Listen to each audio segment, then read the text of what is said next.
my blood, with every breath in my lungs. Won't stop until I'm phenomenal.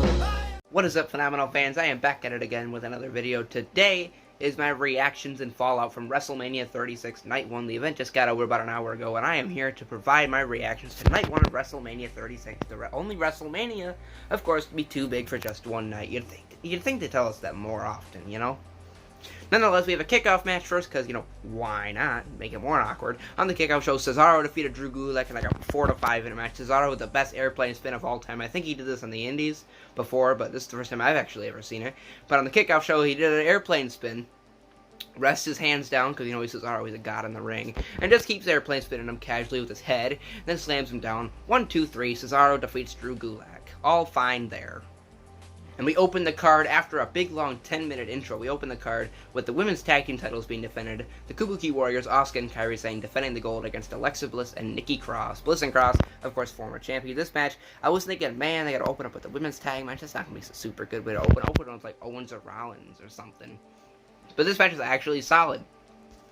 Both teams did a great job doing the diving, breaking things up into Kairi Sane with a nice insane elbow to break up a pin. Alexa Bliss, a twisted Bliss to break up a pin. And it was just solid action. It would have definitely helped if there was fans. If there was fans, it would be even a lot better. But definitely solid action. In the end, Nikki Cross nailed a swinging neckbreaker onto Kairi Sane. Alexa Bliss went up top. Twisted Bliss, 1, 2, 3. Alexa Bliss and Nikki Cross are your new women's tag team champions. Next up, it was a very Raw / Smackdown match. It's Elias versus King Corbin. Corbin, of course, Mufasa Elias on whatever Smackdown was. Last Smackdown, 2 Smackdowns ago, whatever it was. So Corbin comes out. He's like, oh, Elias isn't going to come out here. I should win via forfeit.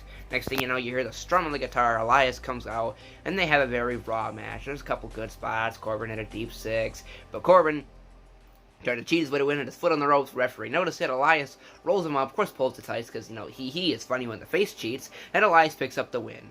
Yay! Wrestlemania! Too big for one night. Next up on Wrestlemania, the only Wrestlemania to be too big for just one night, because you gotta push that fact. Yes, Becky Lynch defending the Raw Women's Championship against Shayna Baszler, and we all knew it was going to be Shayna Baszler. Shayna Baszler eliminated like 8 women in the Rumble match. Shayna Baszler eliminated literally everybody in the Chamber match and won the match. Shayna Baszler has been pushed as this monster ever since the start of 2020. Shayna Baszler has been pushed as the one who could beat Becky Lynch. They come out, they have like an 8-minute match. Becky Lynch rolls Shayna Baszler up. Woo, Becky wins! So Becky, like, that's literally what happened. Yeah, the match had that spots. They're just going back and forth doing submissions. Becky hit a nice version of her rock bottom on the apron. Shayna Baszler had her up, did that swinging powerbomb thingy into the announce table to Becky Lynch. But Shayna Baszler, she's got the Kirifuda clutch, getting ready to get locked in and cinched in. Becky Lynch slips through, rolls through, Samoa Joe Finn Balor style. 1, 2, 3. Becky Lynch defeats Shayna Baszler. So they push Shayna Baszler as this monster. Then she loses to Becky. I'm assuming the feud's not over, but Becky Lynch for now is still the Raw Women's Champion after over a year. Next is for the Intercontinental Championship, Sami Zayn and Daniel Bryan. What should be an incredible match if Sami Zayn is actually allowed to wrestle. For whatever reason, ever since Sami Zayn became a manager, he's just like, I don't know why, they keep portraying him as the guy who's afraid to take a bump. This was the part of the card that irritated me. Opening match was solid. Elias Corbin was meh, but it wasn't bad or anything. Becky Shayna, again, booking decision was, you know, controversial, blah, blah, blah, but it had its moments, and it wasn't, like, a horrible match or anything. Next thing you know, Sami Zayn comes out. We all know he's one of the best wrestlers in the world, and him and Bryan in the ring for 20-plus minutes can put on one of the best matches we've ever seen. But no, they keep portraying Sami Zayn as the manager, who's just a manager, who conveniently is the champion, who's... I remember Cultaholic mentioned something about, say for example, Bobby Heenan. If he was to, you know, get in the ring, he'd obviously be afraid to get hit. He'd be afraid to take a bump. Next thing you know, Bobby Heenan is the Intercontinental Champion. So when he'd come out and he's forced to defend the title without being flanked by Cesaro and Nakamura in the ring, and he's gonna like run around, try not to get hit. For whatever reason, one of the best wrestlers in the world, and we know he's one of the best wrestlers in the world, is afraid to get hit, and I don't know why. It is not okay. Just let Sami Zayn wrestle. So you got Cesaro and Nakamura on one side, Drew Gulak on the other side. Those three are fighting. Next thing you know, Cesaro and Nakamura come back through the crowd because Gulak had taken them both out. They, you know, double team Gulak. Bryan goes through. Tope Sawaseda takes them both down. Goes to the top rope to go diving on Sami Zayn. Sami Zayn caught him with a big boot, haluva kick style. 1, 2, 3. Sami Zayn is still the Intercontinental Champion. Of course, he ran around and was afraid to get hit. So, Sami Zayn defeats Daniel Bryan. Next up, what was originally supposed to be a triple threat tag team ladder match for the tag team titles, for the Smackdown titles.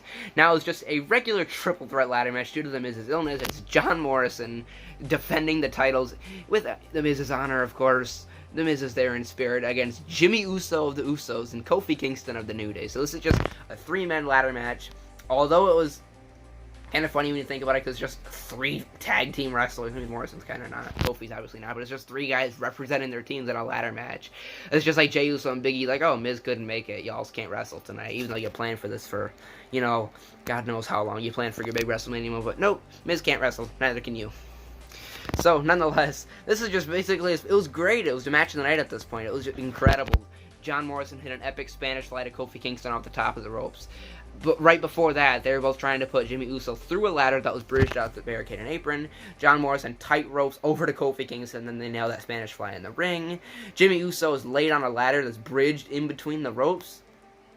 It's kind of weird to try and paint it in your mind the way I'm explaining it, but you got your corner, and it's bridged like in between the middle and top rope, across the rope. You've probably done that with your action figures and stuff. I know I have. John Morrison nails an incredible Starship paint off the top ropes. That was phenomenal looking. Best Starship paint we've seen ever since his return. Because, you know, he actually hit his opponent. Good job, Johnny.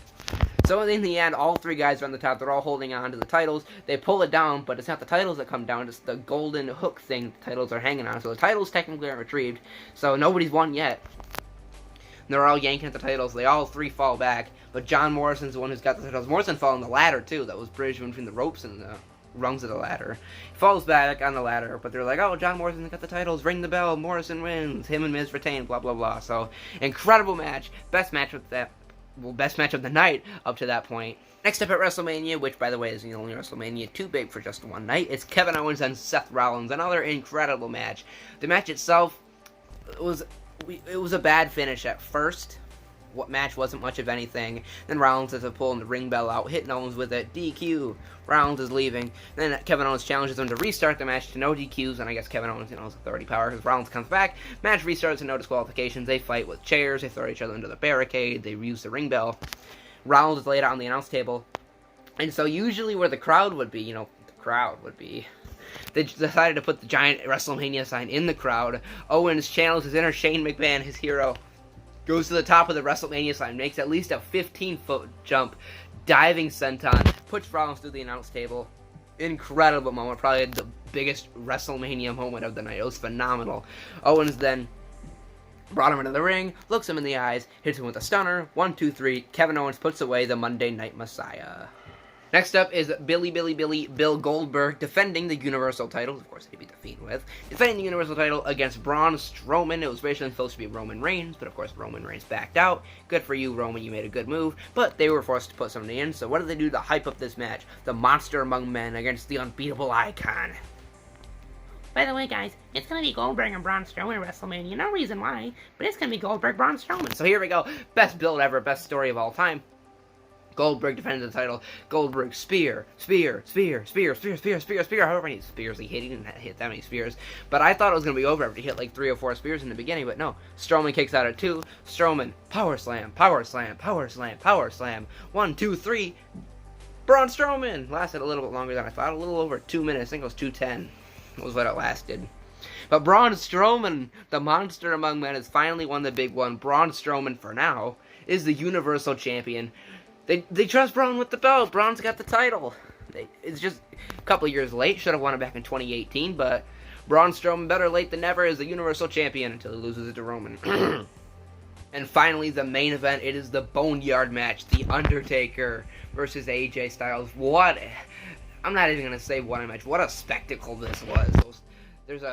We're in like a big cemetery, kind of like a Hardy compound, Wyatt compound, whatever that nonsense was.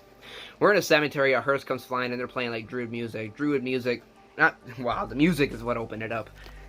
No, in this match it would. But the hearse opens up, they roll the casket out, casket opens, it's AJ Styles, his music hits, they don't want none. So Styles comes out, he's wearing his jeans, his OC tank top. Undertaker comes rolling down the street, listening to some Metallica, like we all do. He's rolling down the street, and his motorcycle pulls up, and what a match, what a fight. I'm not gonna call it a match, what a fight. So this was just incredible. They're just fighting. They're throwing leaves at each other. They're throwing shovels at each other. throwing each other through car windows. Undertaker I don't even know where to go with this. Undertaker, he punched a hole through the window of the hearse. Styles gets thrown onto the windshield. Glass is breaking everywhere. Blood is everywhere. The OC ends up getting involved. They end up laying Undertaker out. And their Styles had already, quote-unquote, pre-digged the grave. He's got the tractor with the dirt. He's ready to bury Undertaker alive and end his career once and for all. He puts him down. He's on the tractor. He gets it started. Vroom, vroom, vroom. He's getting ready to bury him alive. Next thing you know, Undertaker stuff happens. Gong. Lightning. This is what happens when you pre-film your matches. Taker is out of the casket hole stuff. He's standing behind AJ Styles. He lays down Styles. Here comes Gallows and Anderson. He lays them down. Actually, I'm getting out of order. He lays down Gallows and Anderson after Druids came in. Druids. They came in and surrounded Taker. Taker laid them all out. They ended up climbing up on that house. And then Gallows gets chucked off. He got chokeslammed or just thrown or whatever. Taker throws him off the house. Carl Anderson gets hit with a tombstone on the house. That actually looked pretty good. I don't know if he got dropped on like a soft mat or something. But if he didn't, then that was a sick bump. And Styles gets chokeslammed off of the house onto a pile of fencing and stuff. And then Taker is just dragging Styles because Styles is like dead. He's carrying Styles. Styles is like, no, don't bury me alive. Don't bury me alive. Blah, blah, blah, blah, blah. Undertaker's like, I'm not going to do that. You just gave me one of the best fights ever. Most of my opponents couldn't give me a fight like that. He stands him up. He's hugging him. Woo, Mark Calloway and Alan Jones are friends now. He's walking away. Psych, big boot into the grave. He gets on the tractor, rems it up. Bury Styles alive, and probably the best visual I've seen in a long time. Styles, Undertaker style. His hand is just out of the pile of dirt. You can just see his glove, and Styles has been buried alive, and Taker gets on his bike. His Metallica starts playing again. He rolls away as the end credits pop up. We see an advertisement for Night 2 in WrestleMania 36. The first half, Night 1, is over, and oh man, what an ending. You could not have ended it better. You could not have done that Boneyard match better. That was everything. That was everything the Boneyard match should have been. Rest of the show, a couple good matches, but the ending, incredible. Boneyard is just phenomenal. If you didn't see that, go watch that. I know y'all are on quarantine. Go sit back and go watch that Boneyard match. You don't need to watch, maybe watch the ladder match. Go watch the Owens dive. Watch the Boneyard match. So how did you feel about WrestleMania 36 as a whole? What was the match of the night? It's gotta be the Boneyard match. What was your match of the night? What was just the best moment of the night? How did you feel about the Owens dive, the ladder match, the Boneyard match? How did you feel about the whole show? How do you feel about Night 2? Are you excited for Night 2? What do we got? The WWE title match, Raw Tag title match, NXT Women's title match. How do you feel about Night 2? Like the video, it helps. Leave a comment, subscribe, be ready, because Night 2 reactions will be coming at you as soon as you know it, probably midnight tomorrow. And I thank you all for watching.